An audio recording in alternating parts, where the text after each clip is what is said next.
É uma morada para Deus. Qual o tema da mensagem? Glória a Deus. 1 Coríntios, capítulo de número 6, do versículo de número 12 até o versículo de número 20, nós vamos fazer essa leitura e vamos ver o que o apóstolo Paulo diz aqui nesse capítulo. Porque os nossos corpos são membros de Cristo, assim como o nosso corpo também é templo e morada do Espírito Santo. 1 Coríntios, capítulo de número 6, do verso 12 até o verso 20.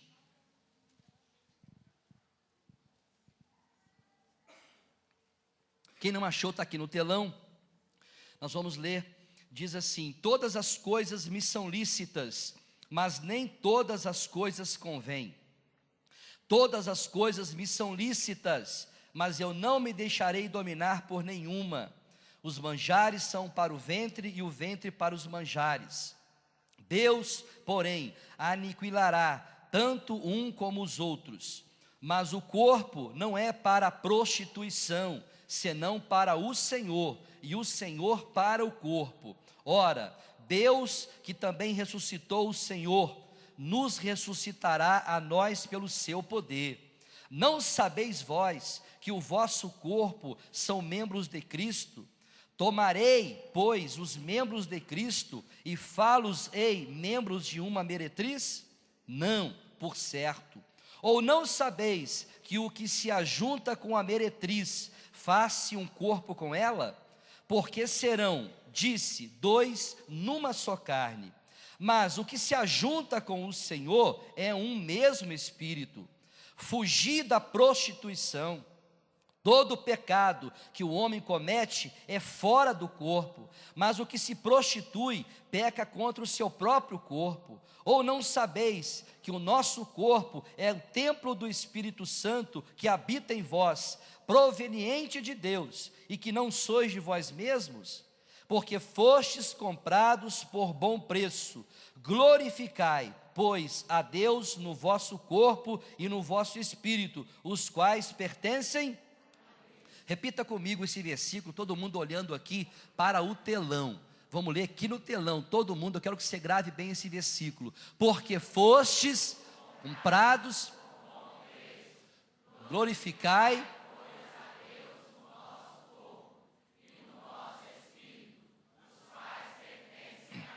Amém? Vamos falar com Deus? Vamos pedir a Ele, ou Espírito Santo, esse Espírito Santo que está conosco, dentro de nós, habita em nós. A Ele nós vamos pedir que Ele fale ao nosso entendimento e todos nós venhamos a entender qual seja a vontade de Deus para com a nossa vida. Pai, nós estamos diante da leitura de um texto sagrado. A Tua palavra, meu Deus, ela é como um martelo que esmiuça a penha. A Tua palavra, meu Deus, é ela que traz purificação para cada um de nós. Que através da Tua palavra e do Teu Espírito, o Senhor venha trazer à Tua igreja a revelação da Tua vontade. Fala conosco, Senhor. Trata com cada membro do Teu corpo de maneira individual. Que a Tua palavra possa, Senhor, trazer transformação, edificação a todos que aqui nessa noite estão. Assim nós oramos e no nome de Jesus nós já te agradecemos. Amém? Pode ocupar o teu lugar, me dê a tua atenção. Irmãos, está quente aí dentro? Amém? Está meio dividido, mas não vamos ligar pelo menos os ar-condicionados da frente para poder pelo menos trazer um pouquinho assim de frescor, não de frio. Amém, irmãos? Os que não gostam de ar-condicionado, fica tranquilo que não vai ser nada forte. Só os da frente, falar com o irmão Edivan, alguém que está controlando o ar-condicionado, para ligar para a gente. Irmãos, vamos ao texto sagrado, peço a você a sua atenção. Eu peço, por favor, lá na galeria, os nossos adolescentes, para o coração do homem, para quebrantar o coração do homem. Tem corações realmente duros, tem corações realmente difíceis, mas esse Deus é Deus que esquadrinha o coração do homem, e Ele dá corda para o homem, até o dia que Ele fala assim, agora chega, você não vai fugir mais de mim, e Ele faz com que essa pessoa ela venha para a presença dEle, porque agindo Deus, ninguém impede o agir de Deus. Então fica tranquilo, o nosso papel é um só, é pregar o Evangelho. Hoje é dia de missões, terceiro domingo de cada mês, nós pregamos e falamos sobre missões, porque a importância é muito grande, de Deus realmente levantar homens e mulheres nos quatro cantos dessa terra, para pregar esse Evangelho, para anunciar a salvação às pessoas. Você não pode ficar com a sua boca fechada o tempo todo, esteja orando para a salvação dos teus familiares, o tempo todo, dê um testemunho de vida, mostrando para essas pessoas a obra maravilhosa que Deus fez na tua vida, através do Evangelho. Tudo que você vive hoje na presença de Deus, não foi uma lavagem cerebral. Ninguém aqui sofreu uma lavagem cerebral para fazer você virar crente, não. Nós nos tornamos filhos de Deus e fazemos parte da família de Deus, é porque o apóstolo Paulo aqui nesse capítulo número 6, e é interessante o que Paulo vai falar aqui a respeito disso. Ninguém é obrigado a nada, pastor nenhum, ele, por mais autoridade que tenha, denominação nenhuma, por mais regras que tenha, por mais conceitos que tenha, é capaz de impedir uma pessoa de estar fazendo alguma coisa errada. Nós não temos esse poder. Só há um que trabalha dentro da igreja, no corpo de Cristo, que é o Espírito Santo, que trabalha o tempo todo convencendo o homem do pecado, da justiça e do juízo. Pode qualquer um passar aqui por cima, aqui pregando o Evangelho, não terá a condição de mudar o curso da sua vida e nem mudar a sua forma de pensar.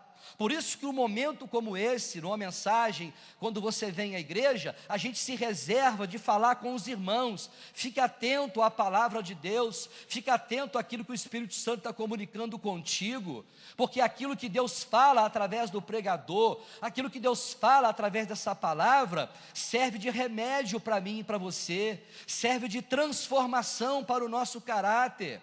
Mas Deus não impõe a ninguém a nada. No período da lei, a lei de Moisés era muito severa.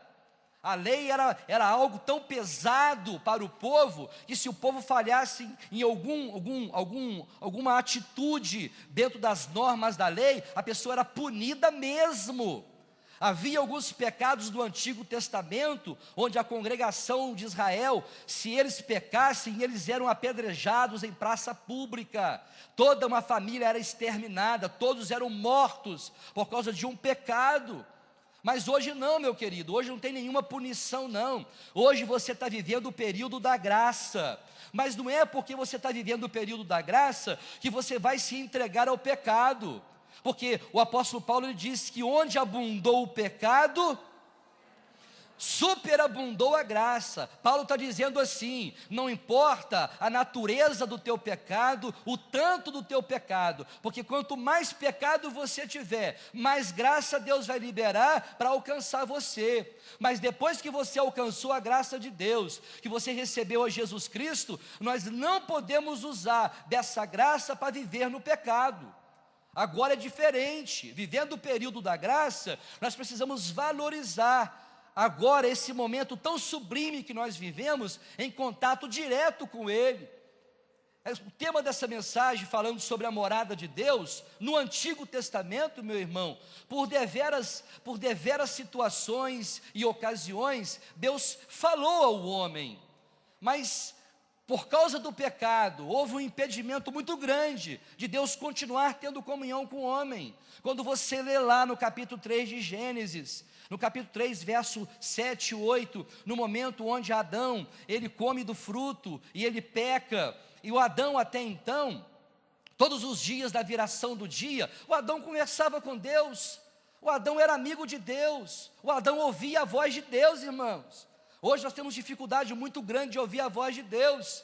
Às vezes um crente hoje, para ouvir a voz de Deus, ele precisa ouvir um profeta, ele precisa ouvir alguém que diz que tem o dom da profecia, para ele ouvir e acreditar na voz de Deus, porque ele não consegue acreditar na voz de um pregador que está usando da palavra, para nos advertir, para nos exortar, e acima de tudo, para trazer para mim e para você santidade.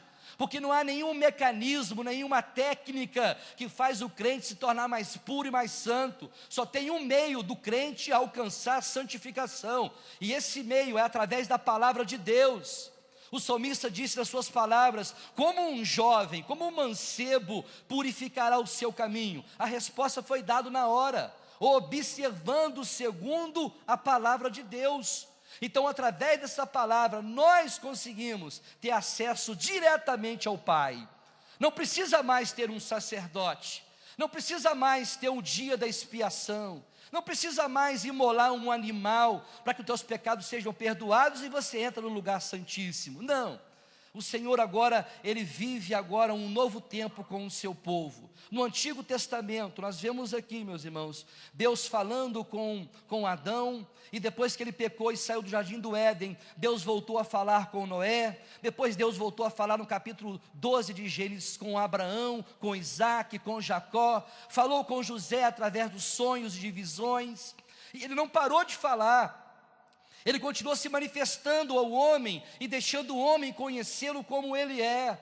Depois de José, a gente vê então, nos tempos das leis de Moisés, a instituição, a construção do tabernáculo. No capítulo 25, no capítulo 35 de Êxodo, você vai ver lá, Deus estabelecendo para que o povo de Israel, em toda aquela trajetória lá do deserto, 40 anos eles estariam caminhando. Deus não revelou para eles que seria 40 anos, eles não sabiam quanto tempo caminhariam no deserto. Deus já sabia disso, mas durante 40 anos, Deus se reservou para se revelar ao seu povo, à noite naquela coluna de fogo para aquecê-los do frio, durante o dia Deus providenciava uma nuvem para não deixar o seu povo estar recebendo aquele sol forte na sua pele, e quem sabe sofrer uma insolação. Deus nos protegeu, mas ainda que eles estavam com a coluna e tinha uma nuvem, Deus também estabeleceu a construção do tabernáculo, porque Deus queria se manifestar ao seu povo,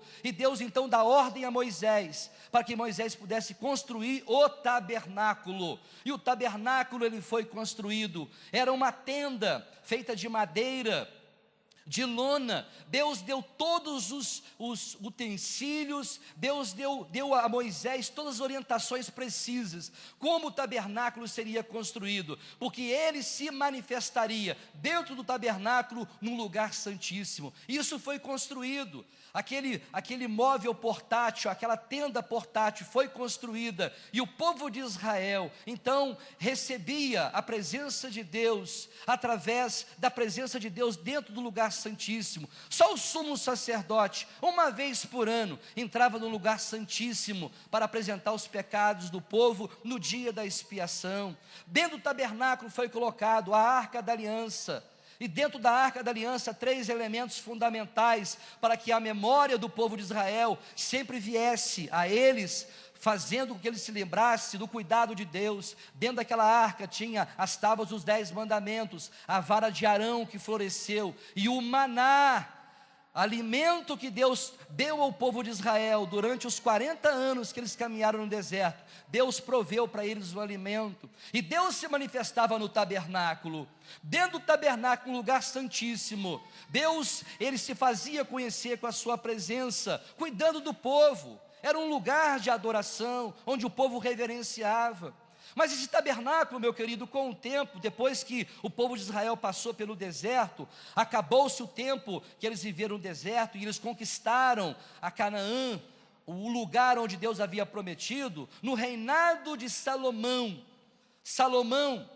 e não Davi, ele construiu o templo, um templo para que a Shekinah de Deus, a presença de Deus, pudesse se manifestar.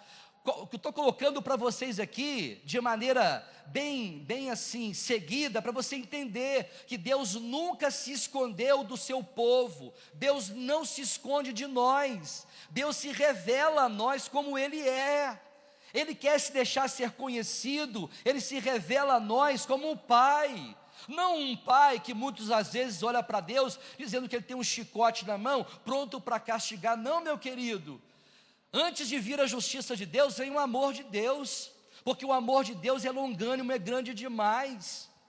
A nossa mente humana, ela é incapaz de entender por que Deus tem tanta paciência com o ser humano. Olha o que o homem tem feito ao longo de toda essa vida. O homem só sabe fazer aborrecer a Deus com os seus pecados. Mas ele instituiu o tabernáculo. Depois do tabernáculo, o templo de Salomão. Mas agora eu quero entrar contigo na mensagem. Isso foi uma introdução para mostrar para nós que hoje, vivendo hoje o período da graça, vivendo hoje na presença do Senhor, a sua igreja agora tem que se comportar de maneira diferente. E agora nós vamos entender o que nós lemos aqui, quando Paulo fala sobre o templo de Deus, a morada de Deus. Qual a mensagem dessa noite?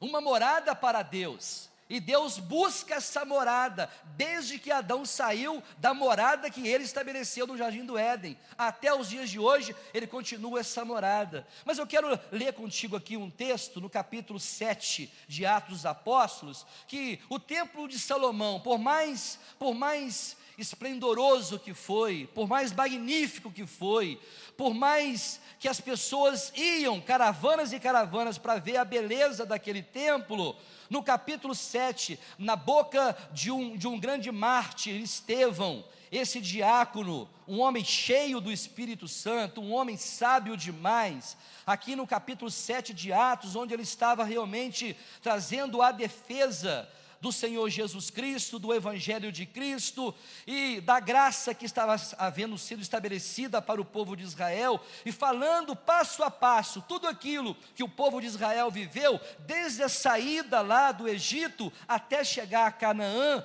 Ele traz tudo isso à memória daqueles estudiosos da Bíblia que debatiam com ele, e ele fala aqui no capítulo 7, eu quero ler apenas alguns versículos com vocês, do capítulo 7 de Atos dos Apóstolos, e nós vamos ver aqui, quando ele vai falar exatamente sobre o tabernáculo, a morada de Deus. Deus agora não vai morar mais em templos feitos por mãos humanas, ele agora buscou uma nova habitação, e é sobre essa habitação que nós queremos falar nessa noite. No capítulo 7, quantos acharam?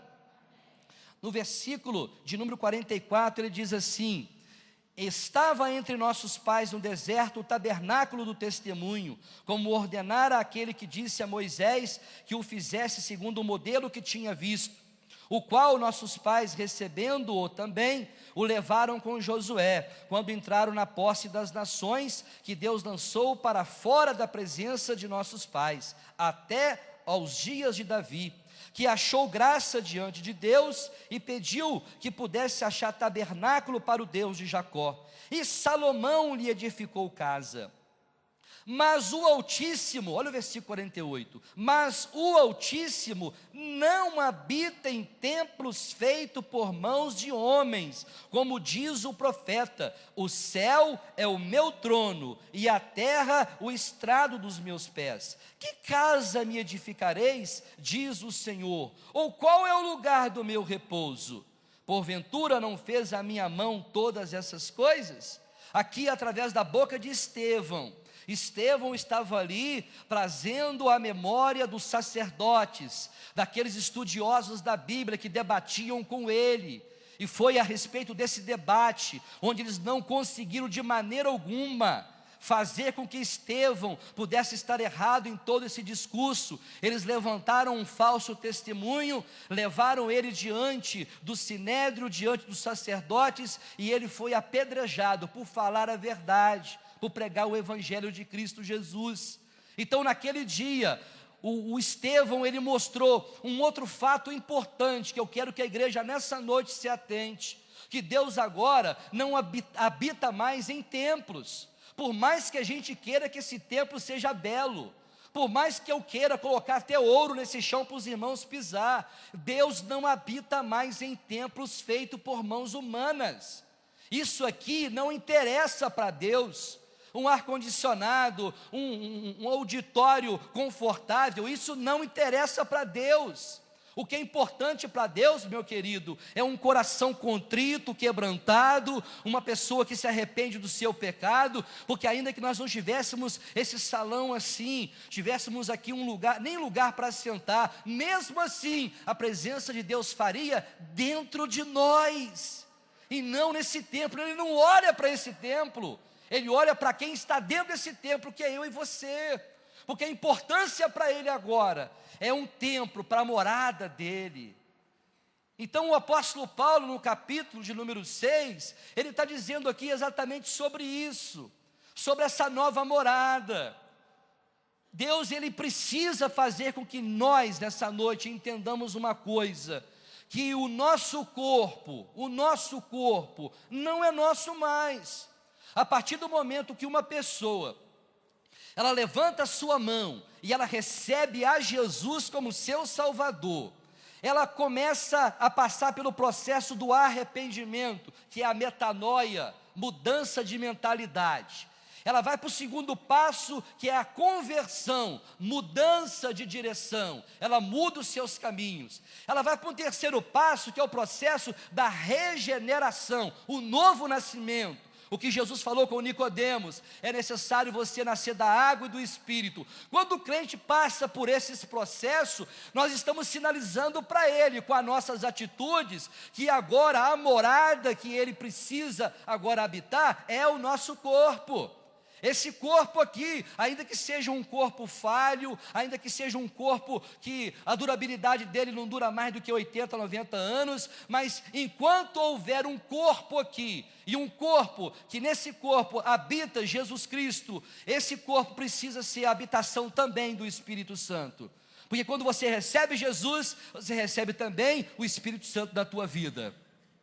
Por isso que Jesus falou nas suas palavras sobre isso, e João, ele confirmou que o Espírito Santo não habita lá no mundo. O mundo não pode receber o Espírito Santo. Por que não pode receber o Espírito Santo? Porque esse corpo que está lá no mundo é um corpo imundo, é um corpo impuro, onde a imoralidade habita nesse corpo, e o Espírito Santo não habita num corpo impuro. O templo, a morada do Espírito Santo, precisa estar limpa. Mas como que vai limpar, pastor, esse templo, esse corpo? Através da palavra. Ele disse para os seus discípulos: vós já estáis limpos pela palavra que eu vos tenho pregado e tenho ensinado. Irmão, não tem outro meio não, é só essa palavra que você está ouvindo, que te purifica, te mantém limpo, te mantém santificado. E o processo da santificação que vem após a regeneração, esse processo da santificação, isso requer esforço, atitude. Não tem como o crente se santificar vivendo a vida de imoralidade, uma vida de qualquer maneira. Não, tem que ter uma conscientização do corpo de Cristo.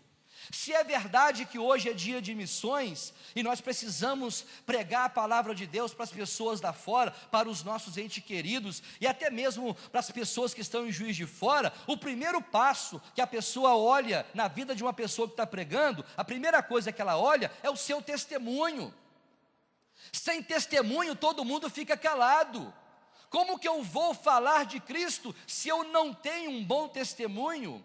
Como eu vou falar de uma vida cristã, de uma vivência com Deus, se eu não vivo ela? Como que eu vou diagnosticar uma pessoa, ou aconselhar uma pessoa, ou pregar para ela, aquilo que na verdade Deus ainda não fez na minha vida? Então quando Paulo está dizendo aqui, uma coisa no primeiro versículo, nós lemos no versículo número 12, todas as coisas me são lícitas, mas nem todas as coisas me convêm. Todas as coisas me são lícitas, mas eu não me deixarei dominar por nenhuma delas. Significa que não é imposto a você servir a Deus. Deus não impõe a você para mim é uma bênção servir a Deus, mas para muita gente é um fardo pesado demais. A pessoa não consegue servir a Deus exatamente porque não nasceu de novo. Exatamente porque o seu corpo ainda não é morada, habitação do Espírito Santo. E nós vamos ler alguns versículos aqui, que vai dar base a esse tema nessa noite, sobre a morada de Deus, e a importância que há de você cuidar desse corpo que você tem. Quando eu falo cuidado com o corpo, irmãos, eu quero que você entenda bem o que eu estou querendo dizer para você. Tem muita gente que diz, pastor, olha só, pastor, saradão, olha aí, ó, olha o perfil, bíceps, aí ó, bem definido, barriguinha aqui ó, tanquinho, tem nada para fazer aqui não, pastor, o meu corpo está bem. Isso aí, meu querido, é o seu corpo físico, isso é a sua saúde. Eu não estou falando do corpo físico, eu estou falando de um corpo espiritual, porque nós somos considerados por Deus edifício, casa espiritual. Quando Paulo fala isso em Efésios 2:2, tem alguém lá no telão? Efésios 2:2, Paulo vai dizer exatamente sobre isso, sobre essa edificação. Como que está essa edificação? Como está essa construção? Quando ele está falando aqui que todas as coisas te são lícitas, você pode beber, pode. Ele não está te proibindo de beber não, você pode fumar, pode fazer o que você quiser, você só não pode entrar no céu. Herdar o reino de Deus você não vai herdar não. A escolha é nossa, irmãos, amém, irmãos? Em que no outro tempo andaste segundo o curso desse mundo, segundo o príncipe. Não é isso não. Nós vamos daqui a pouquinho eu vou para o versículo 2:22. Nós vamos entender aqui, irmãos, ó, isso aí, ó. No qual também vós juntamente sois edificados, olha aí, para... Você foi edificado, você foi chamado para se tornar edifício, casa espiritual, morada de Deus. Você foi comprado, nós lemos aqui, você foi resgatado por um bom preço, então glorificai a Deus no vosso corpo. Então, meu irmão, as palavras de Paulo aqui são palavras de maneira tão sábia, que ele está colocando para nós aqui, todas as coisas te são lícitas. Não há nenhum problema em você fazer alguma coisa, pode fazer. Agora você tem que entender que aquilo que você está fazendo, pergunte primeiro, o que eu estou fazendo com o meu corpo, está me edificando ou está me destruindo? Essa pergunta tem que ser feita, porque para o povo de Deus a regra, irmãos, é outra. Nós não podemos viver como naquele tempo nós vivíamos, não. Era um tempo que você vivia na ignorância, mas as escamas dos nossos olhos já caíram ou não? Sim ou não, as escamas já caíram, a revelação, ela já foi dada a mim e a você, a vontade de Deus foi estabelecida para mim e para você, então cabe a mim e a você agora, tomar muito cuidado com aquilo que nós estamos fazendo com o nosso corpo, porque Paulo no capítulo 6 está dizendo, que quando eu me ajunto com uma meretriz, eu me faço um com ela. Isso é muito sério. Como no casamento ambos serão uma só carne, assim também é um corpo que se une a uma prostituta. Quando você une o seu corpo a outra pessoa para cometer um ato de imoralidade, de um sexo fora do casamento, ou algum pecado que o corpo esteja cometendo, você está pecando contra o corpo.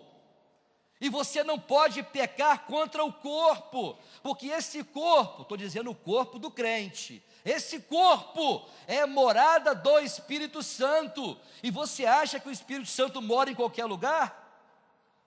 As irmãs aqui que gostam de uma faxina, irmãs, uma faxina é muito boa, é ou não é?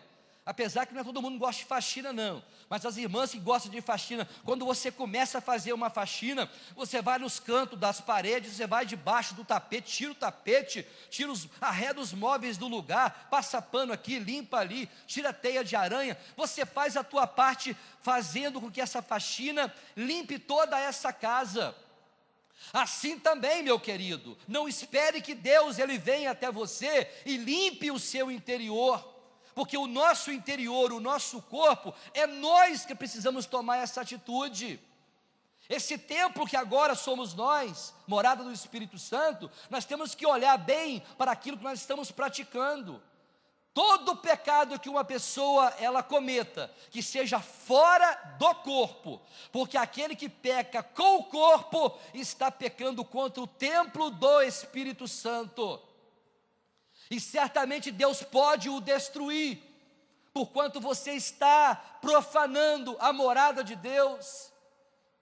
Falando aqui, irmãos, de templo, a gente percebe o cuidado que Jesus tinha com o templo. Não visando o ornamento ou a construção, mas no capítulo de número 2, lá de João, eu quero ler contigo para você ver, eu quero fazer uma conjectura aqui, da atitude de Jesus, semelhante à atitude que nós temos que tomar com esse templo. Você é morada de Deus? É morada do Espírito Santo? Então nós vamos ver aqui, irmãos, olha a atitude que Jesus, ele usou. Aliás, foi uma atitude inesperada. As pessoas ficaram realmente até assustadas com a atitude de Jesus. No capítulo 2, verso 13, eu quero que abra aqui até o verso 17, 4 versículos. Quando Jesus, ele vai a Jerusalém, junto com seus discípulos, para ele adorar a Deus no templo. Ele entrou no templo, e ele ficou escandalizado o que eles estavam praticando no templo. Eu quero mostrar para vocês, baseado nesse versículo aqui, o zelo que Jesus ele teve e ele tem com a sua casa, não com a construção, mas com o ambiente chamado casa de Deus. Irmãos, esse ambiente chamado casa de Deus, Salomão falou no capítulo 5 de Eclesiastes: guarda o teu pé quando entrares na casa do Senhor teu Deus. E aqui, estava próxima a Páscoa dos judeus, e Jesus subiu a Jerusalém para adorar no templo. Vamos ver o que aconteceu. E achou no templo os quê?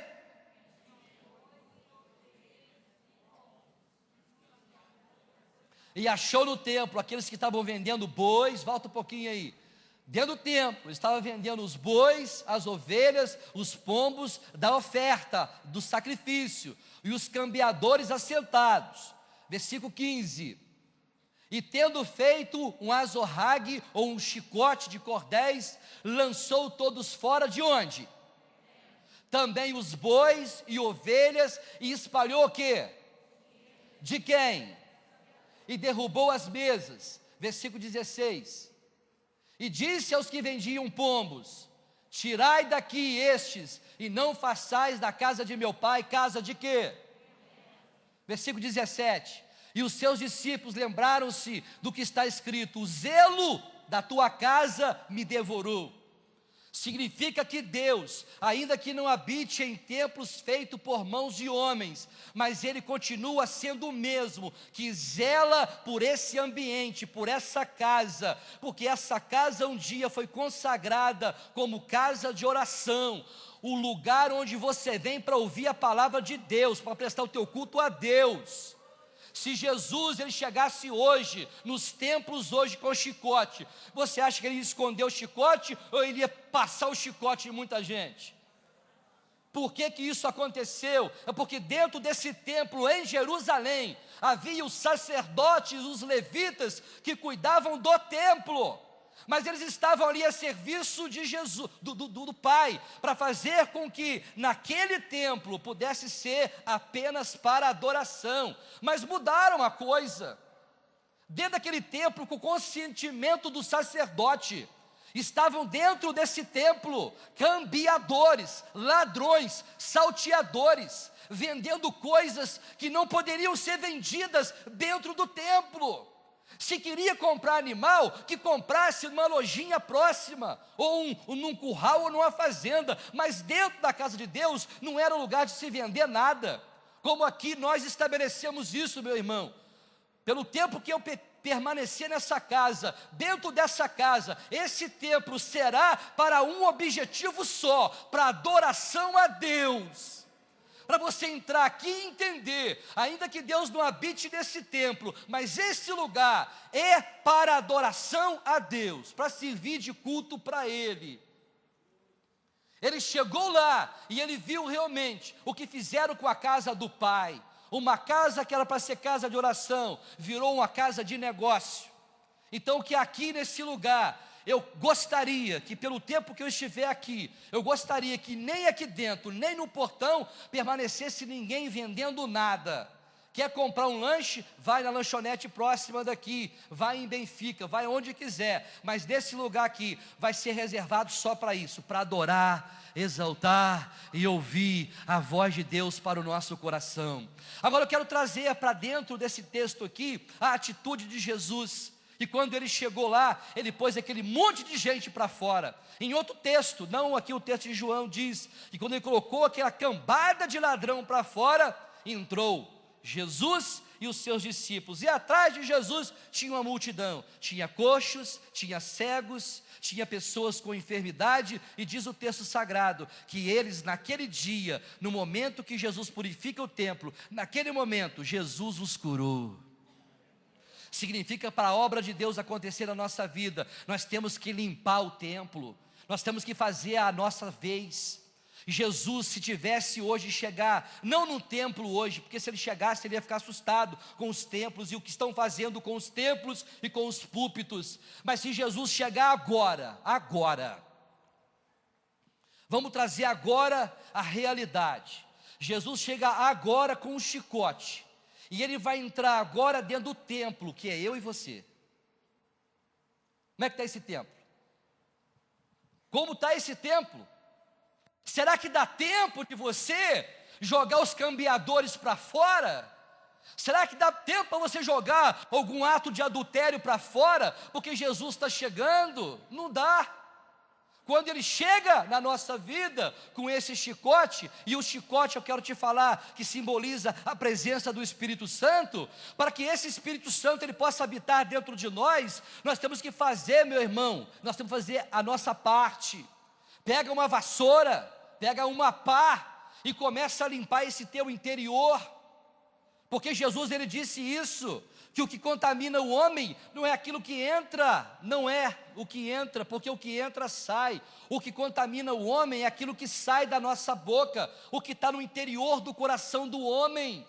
Jesus foi muito mais preciso ao falar exatamente de alguns pecados que estão no corpo e fica incubado na mente do homem. Ele falou sobre o adultério, capítulo 5 de Mateus, ele falou sobre isso, capítulo 5, verso 28, vamos ver o que ele está falando aqui, no capítulo 5, verso 28, parece que é 5, 28, parece que está escrito isso mesmo, versículo de número 28, aí Jesus, ele não tinha ainda na sua época, não tinha internet, não tinha 5 mega, não tinha 10 mega, não tinha 20 mega, não tinha nada disso, não tinha algo que pudesse ele imaginar, que nos dias de hoje, ele estaria trazendo nesse versículo aqui, um pecado que está contaminando a maioria das mentes do povo de Deus, é o pecado virtual, é a pornografia, é a imoralidade que está habitando na mente do crente. Você está contaminando o corpo que não é teu. Esse pecado da imoralidade, meu irmão, quando Jesus falou no 5:28, ele já estava vendo eu e você na frente de uma televisão, na frente de uma tela de computador, que hoje, meu querido, pela velocidade da internet, pela condição que se tem hoje na tecnologia, num apertar de um dedo, aparecem cenas pornográficas diante dos seus olhos, de vários tipos que você quiser.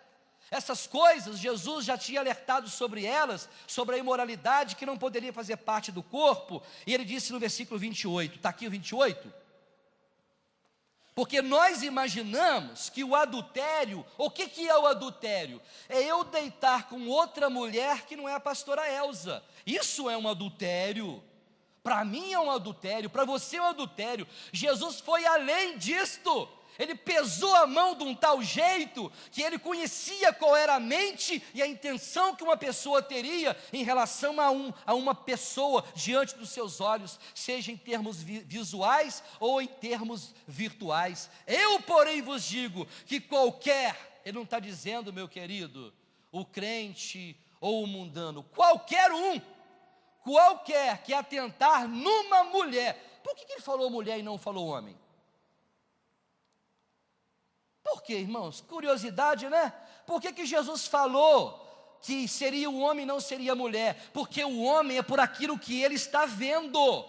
A cobiça na vida do homem, o pecado de imoralidade na vida de um homem não começa no ouvido, começa nos olhos. E ele falou isso. Esse pecado que você estiver olhando e estiver desejando, esse pecado, ele é adultério. Aí eu te pergunto, homem de Deus que está aqui e jovem que está aqui, quantos crentes não estão vivendo literalmente um adultério? Quando você sai pelas ruas e você atenta para tanta sensualidade, para tantas coisas que estão diante de você, onde você precisa ser macho, mas não é macho porque tem uma genitália, você precisa ser um homem de verdade, porque você tem no teu DNA a presença do Espírito Santo, no teu corpo a presença do Espírito Santo, e você vai fazer isso aqui, ó. Isso vai acontecer contigo. Porém vos digo que qualquer que atentar numa mulher para cobiçar, já em seu coração cometeu o quê? Irmãos, isso aqui é muito forte. Quantos estão entendendo essa palavra? Eu espero que o Espírito Santo nessa noite, ele consiga, através dessa mensagem, comunicar ao teu entendimento a gravidade disto. Como pode os crentes modernos, os crentes que dizem assim, eu preciso, pastor Roberto, estar atualizado, eu não preciso ser arcaico. A igreja de 40 anos atrás, era uma igreja que não tinha muito acesso à tecnologia, ao avanço hoje, mas hoje, pastor, nós temos que contextualizar. Meu irmão, essa Bíblia aqui, ó, ela nunca vai se contextualizar com a modernidade e nem com a sociedade. Essa Bíblia aqui, ela é a palavra de Deus, e quando ela fala que adultério, é adultério. Não é porque você está moderno que esse pecado vai deixar de ser pecado, não. Então o alerta para a igreja nessa noite é em relação à morada do Espírito Santo no nosso corpo. E se Jesus chegar agora com um chicote, tem muita coisa para colocar para fora ou não, irmãos? Sim ou não? Estou falando de adultério. Mas há tantos pecados que o corpo pode estar cometendo, e você pode simplesmente ignorar o ouvir a voz do Espírito Santo e continuar praticando. Só tem um detalhe, meu irmão, você nunca será edificado e nem considerado morada de Deus. O que o Espírito Santo está falando conosco nessa noite, é algo que nós precisamos ouvir e praticar. Quero ir para outro texto contigo da palavra de Deus. Nós lemos no capítulo de número 3, o verso 16, o 17 e o 18. Agora 1 Coríntios, capítulo de número 6. Vai um pouquinho para frente, capítulo 6. Nós vamos dar continuidade aqui a essa palavra, irmãos. Quantos estão entendendo?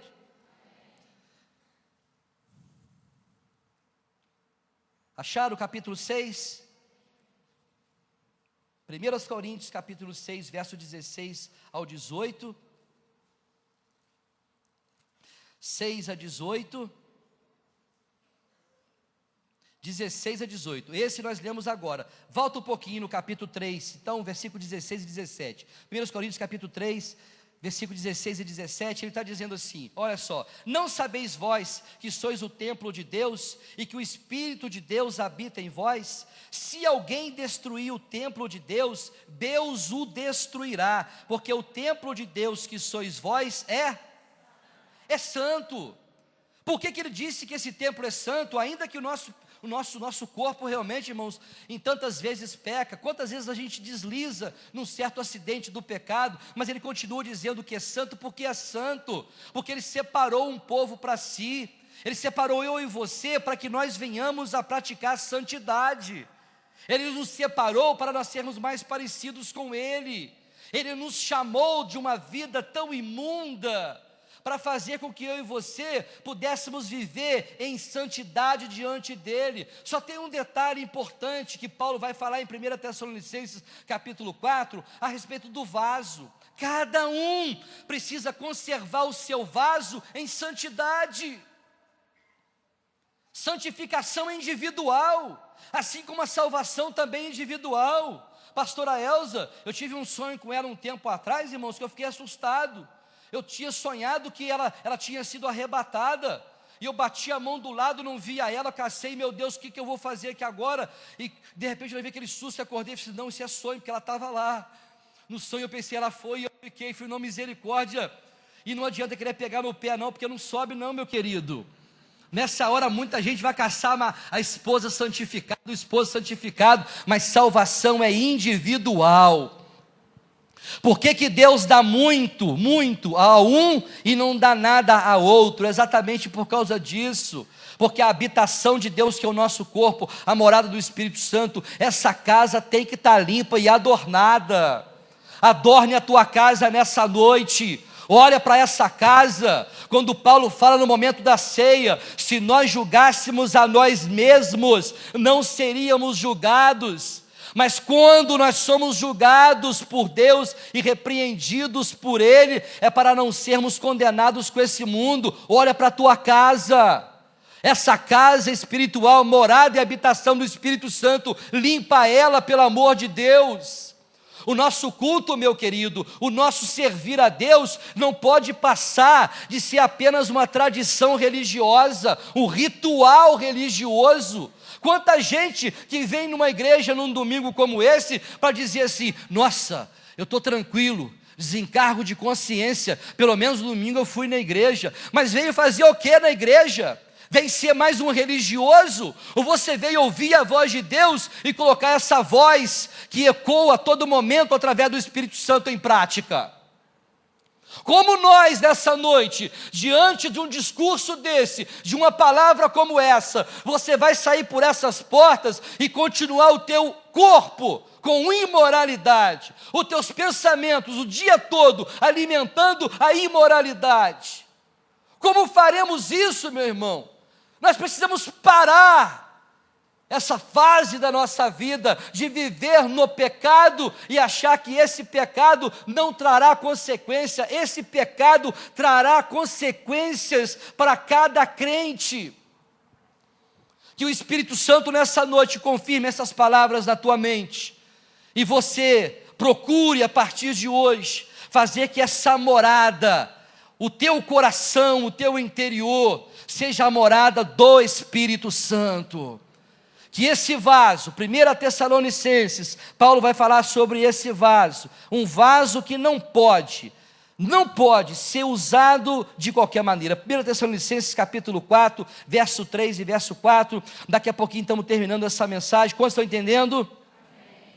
1 Tessalonicenses capítulo de número 4, o verso 3 e o verso 4, olha o que Paulo está dizendo a respeito do vaso, o teu corpo, versículo 3 e versículo 4, está aqui já aberto?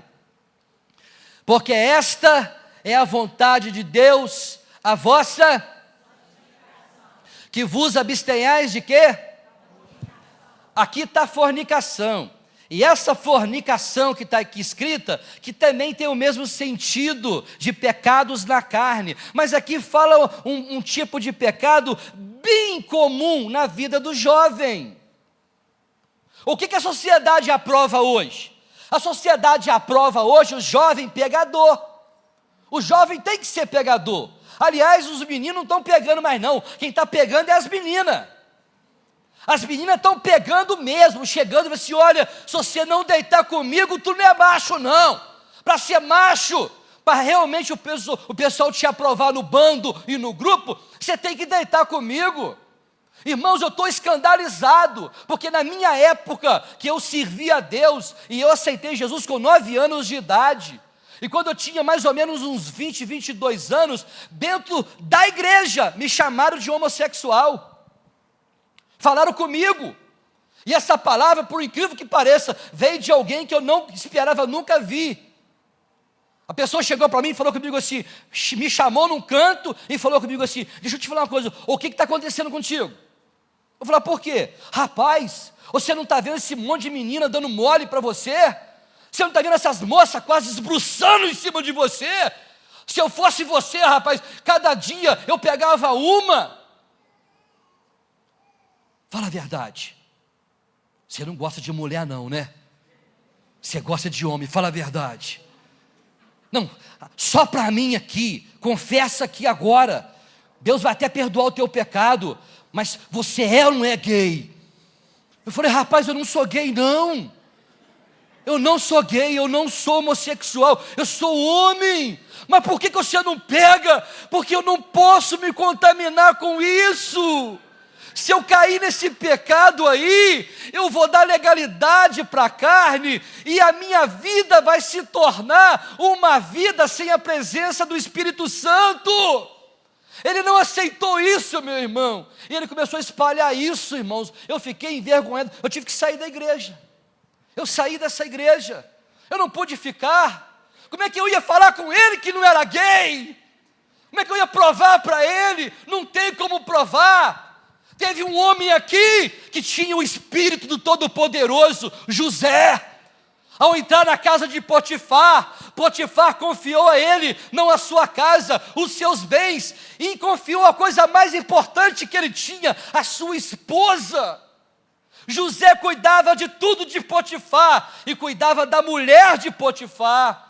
Mas essa mulher, um dia cresceu o olho para aquele homem, e a Bíblia diz que José era um homem formoso, bonito de aparência, um camarada saradão. A mulher bateu o olho e falou assim, esse camarada me interessa, e foi falar com José. Está aqui, ó, eu guardei aqui, ó, a palavra de Deus aqui, depois você pode ler na tua casa, você vai perceber lá a atitude que essa mulher teve com José, mas José não cedeu aos caprichos dessa mulher. José não caiu no pecado, porque ele sabia, querido, que a quem ele servia. E José, sabe o que ele fez? Fugiu.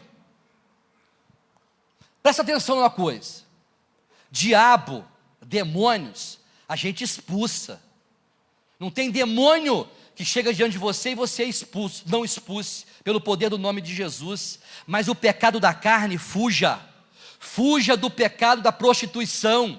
Não queira desafiar ninguém nessa área. Não tem crente, por mais espiritual que seja, que esteja pronto e preparado para dizer diante de uma mulher, eu estou recusando os teus desejos, eu não quero você. Fuja. José não enfrentou aquela mulher, ele fugiu, e por fugir, aquela mulher falou assim, não vai ficar barato não, chamou os guardas e disse, olha aqui as vestes de José, porque a roupa ficou na mão de José, a prova estava ali. Por que ele fugiu, meu querido? Porque ele não queria se contaminar com aquela mulher, acima de tudo, ele não queria desonrar a Deus em primeiro lugar. Quantos jovens de Deus hoje, quantas moças de Deus hoje, já perderam a sua virgindade, já não vive mais em santidade. Ainda que você perdeu a tua virgindade, isso não significa que você precisa dar continuidade a uma vida sexual prática. Não faça isso. Deus, Ele não vai permitir que esse corpo, que é do Espírito Santo, permaneça vivendo na prática da imoralidade. Como poderia, meu irmão, você, ao ouvir a palavra de Deus nessa noite, você sair daqui e parar num motel com a tua namorada e saber que Deus está aprovando? Deus não aprova esse tipo de prática. Não tenta provar para ninguém que você é homem. Prove para você mesmo que você é homem diante de Deus, para dizer não ao pecado da imoralidade e ao pecado da fornicação. Você precisa se abster. Fuja desse momento da carne. Aos jovens que estão aqui, eu te aconselho, na hora que os hormônios começam a borbulhar, porque o hormônio não converte.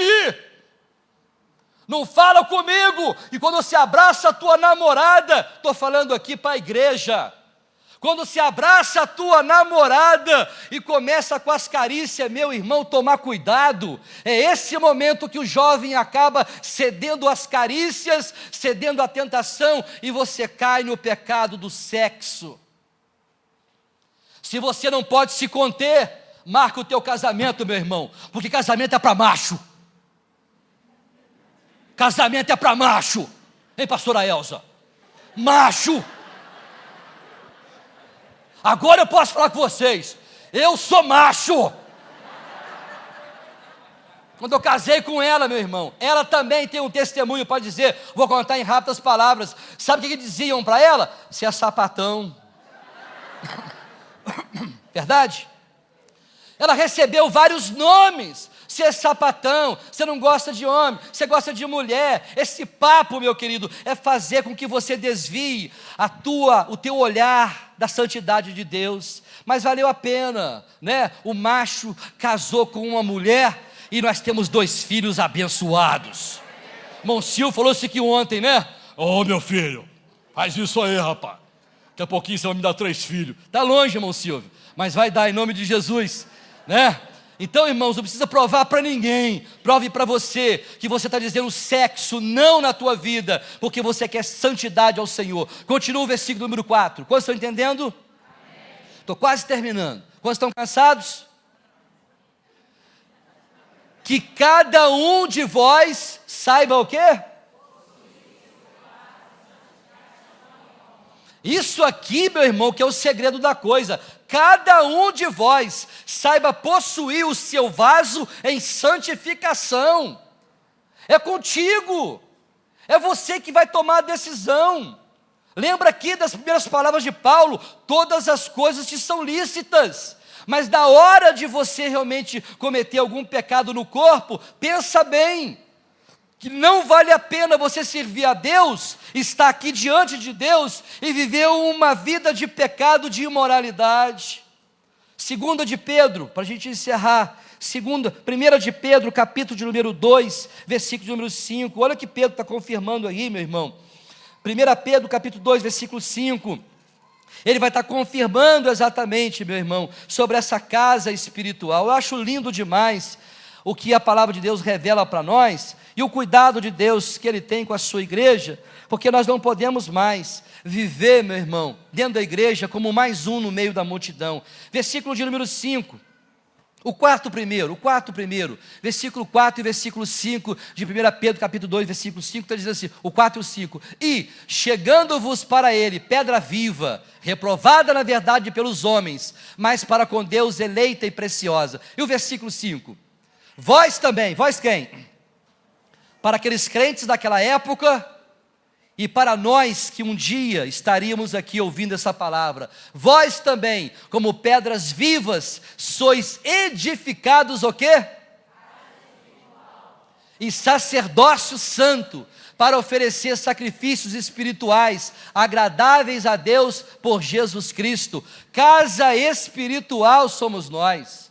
Pode alguém zombar de você, pode alguém dizer para você, mas você não está transando? Você não vai pegar um kit camisinha lá no colégio? Porque até as escolas hoje liberam o kit camisinha, irmãos. Estou falando alguma besteira aqui?